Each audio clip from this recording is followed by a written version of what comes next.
Out of all the potential next opponents for Manny Pacquiao, it seems obvious to me that his trainer Freddie Roach sees Terence Crawford as by far the most dangerous. I'm going to quote Freddie Roach directly here. He says, I do think it could be like the Manny and Floyd fight because Crawford is more of a counterpuncher and a boxer and so forth, and Manny likes it when people come to him.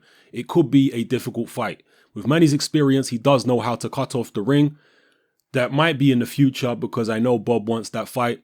It's been offered to us before, and then this fight came about. It's something we have to consider and something we have to look at, and we have to get in really good shape to beat this guy.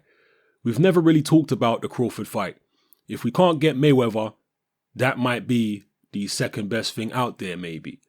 I know Crawford is a good fighter, and it is a tough fight, and it's a fight that we have to fight because we are still considered to be at that level. I don't want Manny fighting nobodies. That's not why we're here. We want to be the best of the best. If Crawford is next, then Crawford is next. That fight can happen. So those are the words of Manny Pacquiao's trainer, Freddie Roach. Now, there are some people who don't believe in Terence Crawford. There are some people who don't like Terence Crawford. And there are some people who absolutely love Manny Pacquiao. And from what I'm seeing online, from my position, which is a fairly elevated position in the sense that I have a channel which gets a lot of views and comments and whatnot. So I'm in a fairly decent position to be able to gauge public opinion. And from what I can see, it's maybe 50-50 in terms of what people... In fact, no, I would say the majority of people, at least on my channel, think that Terence Crawford would beat Manny Pacquiao at this stage. But there's still a sizable minority of people who believe that Pacquiao would beat Terence Crawford. But I can't help but thinking it's more a case of wishful thinking on behalf of those people. Because they're saying stuff like, oh, Crawford ain't got no chin. And when Manny lands the big left hand and this, that, and the other. Look at Manny Pacquiao in his last fight against Jesse Vargas. How many times did he land the big left hand? Not many. And that's against a guy in Jesse Vargas who's not particularly fast, who's not a particularly good boxer.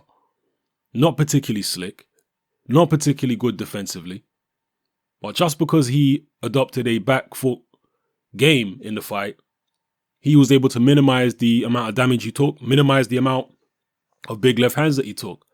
Now, Terence Crawford is not Jesse Vargas. Terence Crawford is a hell of a lot more talented than Jesse Vargas. Way faster, way sharper. He can fight southpaw, he can fight orthodox, he can throw heavy power shots from both of those different stances. Very quick feet. Freddie Roach was mightily impressed by Terence Crawford when he defeated one of his other fighters, Victor Postal. And that's why he seems to be a believer now.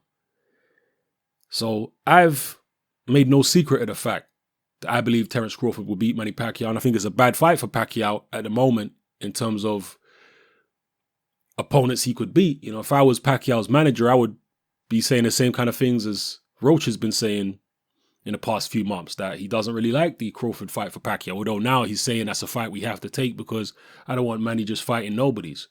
And that's honorable. But yeah, I just feel like Pacquiao's time is done. He still has something left, obviously, but I feel like at the elite level, at the very, very highest level of the sport, I think he's vulnerable. And Terence Crawford is definitely somebody that I would pick to beat him. Now, Crawford does have this reputation for maybe being a bit chinny. He's been rocked a few times, and there was that rumor going around, which hasn't been denied. So at the moment, I believe it to be a true event that did take place. But this rumor was about Terence Crawford having a street fight with Gary Russell Jr., who's obviously a much smaller man. And Gary Russell Jr. getting the better of that street fight. This was back in the days. It wasn't any time recently. But from what I heard, what I've read and whatnot, and what I've been told, Gary Russell Jr. had Terence Crawford on Queer Street. Yeah, in that street fight. And Gary Russell's a little guy. Terence Crawford way bigger. So yeah, there are those concerns about Crawford's chin. And people are always going to say, well, what if Pacquiao lands? I'm not sure Pacquiao would land, to be honest. I think if Terence Crawford boxes a similar fight to the way he boxed against Victor Postal, on the back foot, counterpunch and using movement, I don't think Pacquiao will land that big left hand. I think as Freddie Roach has been saying, I think it could be very similar to the Mayweather fight. So anyway, people, drop your comments in the comment section below. Let me know how you feel. Am I not giving Pacquiao enough credit? Does he have more left in the tank than I believe he does? Is he not really there for the taking at the highest level? Maybe he's going to go on another big run at 140 or 147. You let me know what you think in the comment section below. It's your boy Hatman, I'm out.